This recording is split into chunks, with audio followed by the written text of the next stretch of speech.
Hello दोस्तों, welcome to my YouTube channel exam of Allahabad. मैं हूं निर्भय श्रीवास्तव और आज हम लोग पॉलिटी सीरीज में जो है पढ़ेंगे संविधान के महत्वपूर्ण अनुच्छेद। जैसे कि आप लोग पिछले वीडियो में अनुच्छेद 18 से 41 तक पढ़ चुके हैं। अब उसके आगे पार्ट 3 आया है। पार्ट 3 में हम लोग अनुच्छेद 42 से पढ़ेंगे पार्ट 3 में। तो ये है संविधान के महत्वपूर्ण अनुच्छेद। क्या क्या महत्वपूर्ण अनुच्छेद संविधान में दिए गए हैं उसको हमने यहाँ पे नोट डाउन किया है। आइए चलते हैं, देखते हैं कि क्या क्या है अनुच्छेद। अनुच्छेद ये दिया गया है कि कार्य के लिए मानवोचित दशाओं का होना। ठीक है, तो कार्य के लिए मानवोचित दशाओं का होना ये किस अनुच्छेद में दिया गया है? मानवोचित दशाओं का होना ये अनुच्छेद 42 में दिया गया हुआ है। ये अनुच्छेद 42 में दिया गया हुआ है। ठीक है, उसके बाद बात आती है मानव उचित दशाओं। जैसे कि इसमें क्या है, बात किया गया है कि कोई भी मानव के साथ, ठीक है, अगर वो उचित दशा में होगा तो ही वो काम करेगा। ठीक है, जैसे कि इसमें अनुच्छेद 42 में मातृत्व अवकाश के बारे में बताया गया है। मातृत्व अवकाश, मातृत्व जो अवकाश है वो जो है 26 सप्ताह प्लस पे।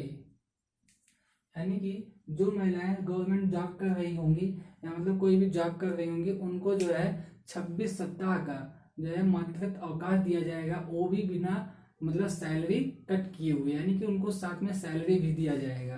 ठीक है, उसके बाद बात करते हैं अनुच्छेद 43 की। अनुच्छेद 43 कुटीर उद्योगों की बात करता है। अनुच्छेद 43 कुटीर उद्योगों की बात करता है, यानी कि जो छोटे छोटे कुटीर उद्योग हैं, छोटे बड़े, उन सब की बात करता है अनुच्छेद 43। अनुच्छेद 43 का जो ये पार्ट का है, यानी कि सब क्लास है अनुच्छेद 43 का, ये इंपॉर्टेंट है। कह रहा है कि कंपनी के प्रबंधन में मजदूरों का योगदान, यानी कि अगर कोई कंपनी चल रही है तो उसके मैनेजमेंट में जो है मजदूरों का भी योगदान होता है। ठीक है, उसके बाद 43 खा कहता है सहकारी समितियों के बारे में बताता है। 43 खा, अनुच्छेद 43 खा बताता है सहकारी समितियों के बारे में। अनुच्छेद 43 खा सहकारी समितियों के बारे में बताता है, ये बहुत ही इंपॉर्टेंट है। उसके बाद हम लोग आते हैं समान सिविल संहिता। ये बहुत ही इंपॉर्टेंट है, ये कई बार एग्जामों में पूछा गया है कि समान सिविल संहिता को किस अनुच्छेद में रखा गया है। तो समान सिविल संहिता को अनुच्छेद 48 में रखा गया, 48 में, अनुच्छेद 48 में रखा गया है। 48 में नहीं, अनुच्छेद 44 में, अनुच्छेद 44 में रखा गया है समान सिविल संहिता, समान सिविल संहिता। तो क्वेश्चन पूछा जा सकता है कि क्या भारत में समान सिविल संहिता लागू है? नहीं, भारत तो, अगर भारत में समान सिविल संहिता लागू नहीं है तो क्या लागू है? तो भारत में जो है समान क्रिमिनल एक्ट लागू है। ठीक है, तो अच्छा बताइए, एक चीज ये भी है कि समान सिविल संहिता भारत के केवल एक राज्य में लागू है। वो राज्य कौन है? आइए जान लेते हैं वो राज्य है कौन। सबसे पहले यहाँ पे देख लेते हैं कि common civil code, common civil code, ठीक है, ये भारत में नहीं लागू है, भारत में नहीं, ठीक है, लागू है। तो भारत में लागू क्या है? समान क्रिमिनल एक्ट लागू है। ठीक है, तो बात आती है कि ये समान सिविल संहिता भारत के एक राज्य में लागू है, तो वो राज्य कौन है? राज्य है वो गोवा। गोवा ऐसा राज्य है जहां पे समान सिविल संहिता, गोवा ऐसा राज्य है जहां पे समान सिविल संहिता लागू है। समान सिविल संहिता लागू है मतलब कि कॉमन सिविल कोड लागू है गोवा राज्य में। ठीक है, अब देखिए common civil code, common civil code होता क्या है? कॉमन सिविल कोड में ये होता है कि क्या कहते हैं, जो कानून होता है वो सभी के लिए समान होता है, इसको लागू नहीं किया जा सकता। क्यों? क्योंकि जो हिंदू, हमारे यहाँ कई धर्म के लोग हैं, तो हिंदू धर्म के, देखिए हिंदू धर्म का जो शादी विवाह या होता है वो उसका अलग एक्ट है, जबकि जो मुस्लिम लोगों का है शादी विवाह तलाक का, उसका अलग एक्ट है। इसी वजह से भारत में समान सिविल संहिता नहीं लागू किया जा सकता है। ठीक है, उसके बाद बात आती है अनुच्छेद, ये है आपका अनुच्छेद 45। अनुच्छेद 45 क्या कहता है? अनुच्छेद 45 6 से 14 वर्ष तक, 6 से 14 वर्ष तक, 6 से 14 वर्ष तक के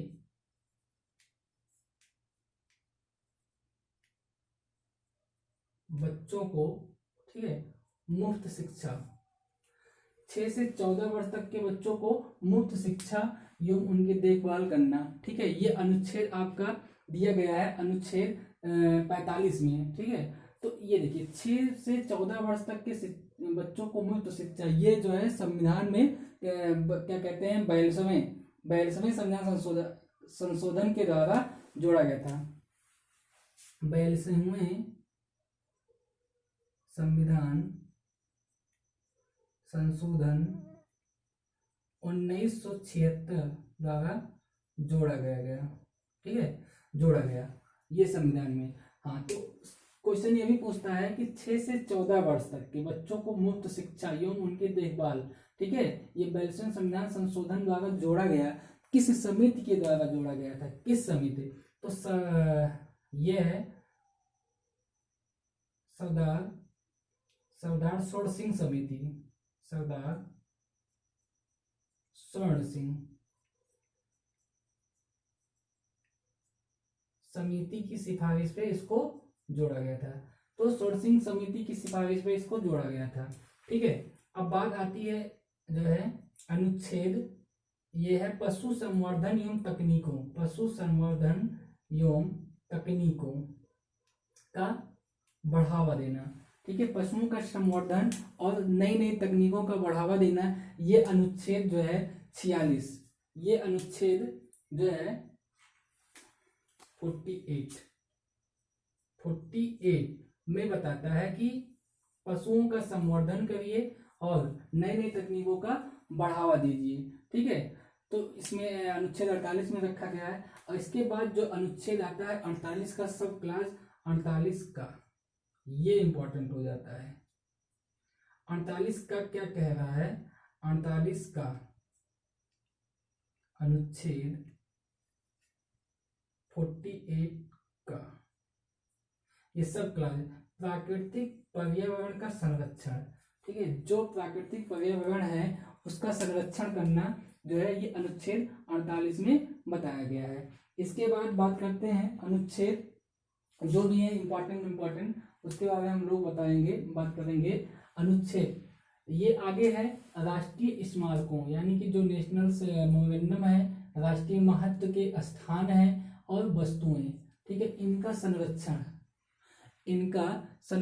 जो है अनुच्छेद बताया गया है अनुच्छेद 49 में। अनुच्छेद 49 में इनका संरक्षण के बारे में इनके बात की गई है। इसका संरक्षण जो है, जो ASI होता है, ASI,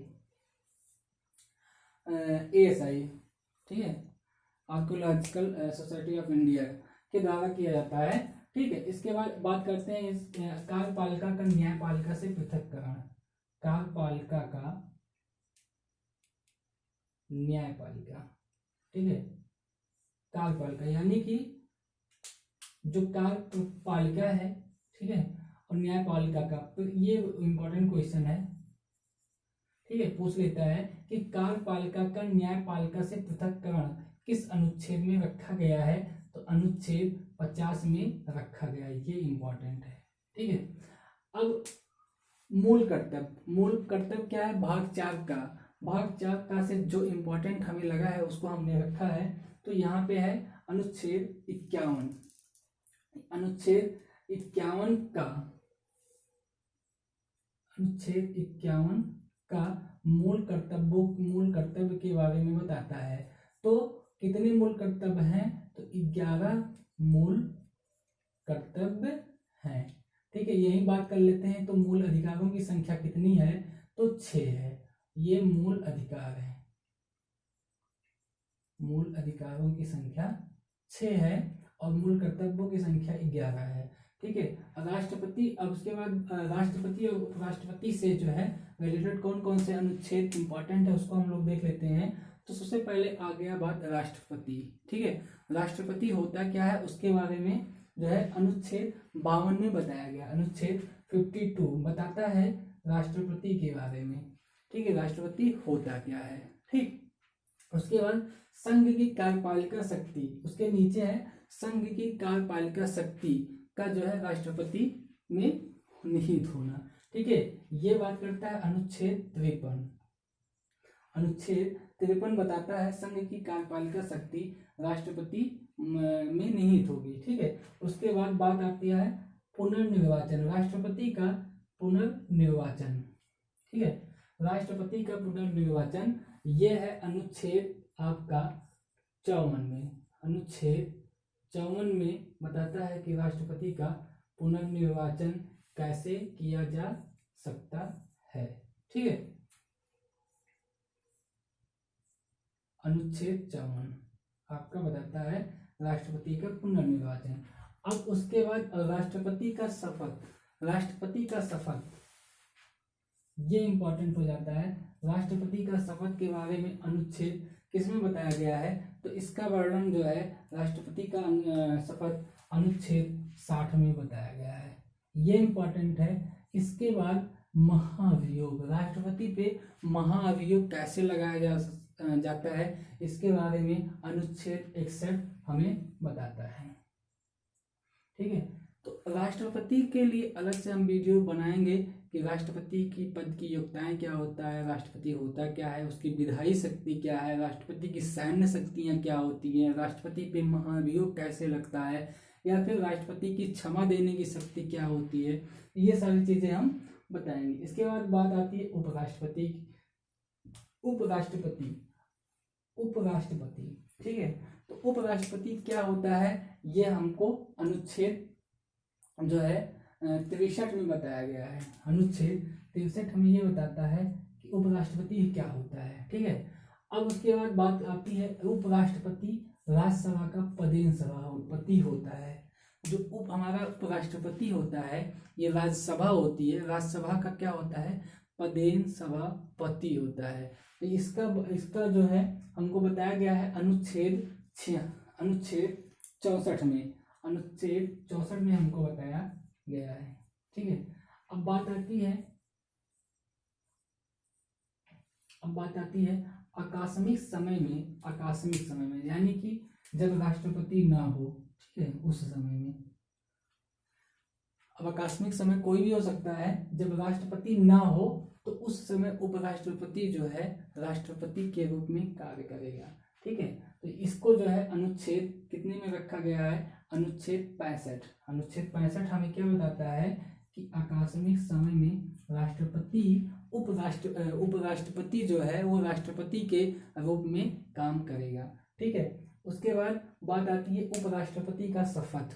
ठीक है, राष्ट्रपति का शपथ ये भी इंपॉर्टेंट है। उपराष्ट्रपति का शपथ, उपराष्ट्रपति का शपथ संविधान के किस अनुच्छेद में रखा गया है? तो उपराष्ट्रपति का शपथ संविधान के अनुच्छेद 69 में रखा गया है। ठीक है, उसके बाद लास्ट है राष्ट्रपति की क्षमा देने की शक्ति। ये बहुत ही इंपॉर्टेंट है। ठीक है, राष्ट्रपति जो है तीन तरीके की क्षमा शक्ति दे सकता है, यानी कि वो जैसे कि क्षमा अगर दे रहा है तो क्षमा देने की कौन कौन से मतलब 3 प्रकार से क्षमा वो दे सकता है। ठीक है, इसको रखा गया है अनुच्छेद 72 में। अनुच्छेद 72 में रखा गया राष्ट्रपति की क्षमा देने की शक्ति।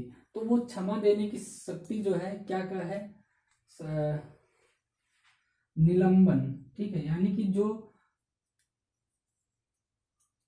परिहार,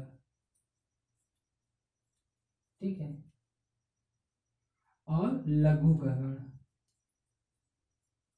ये 3 तरीके से उसको क्षमा, किसी भी व्यक्ति को राष्ट्रपति, जब राष्ट्रपति के सामने क्षमा याचना होती है तो राष्ट्रपति उसकी जो है राष्ट्रपति की एक शक्ति होती है कि वो जो किसी व्यक्ति को क्षमा देता है वो 3 तरीके से देता है, निलंबन के द्वारा, परिहार के द्वारा और लघुकरण के द्वारा। तो इसके बारे में हम लोग डिटेल जानेंगे जब हम लोग राष्ट्रपति पढ़ेंगे, ठीक है। तो जैसे कि अभी हमने यहाँ पे अनुच्छेद 42 से लेकर के 72 तक, अनुच्छेद 42 से लेकर के 72 तक हम लोगों ने पढ़ लिया, कवर कर लिया है। 42 से लेकर के 72 तक, 42 से 72 तक यहाँ पे हमने कवर कर लिया, 72 तक, ठीक है। अब इसके आगे हम लोग बहुत सारे अनुच्छेदों को जो है छोड़ के पढ़ेंगे, जो जो इम्पोर्टेंट है उन्हीं अनुच्छेदों को पढ़ेंगे। तो एक बार आप लोग स्क्रीनशॉट ले लीजिए। अगर ये वीडियो आप लोग को हेल्पफुल लगे तो हमारे यूट्यूब चैनल को लाइक करें, सब्सक्राइब करें और ज़्यादा से ज़्यादा शेयर करें।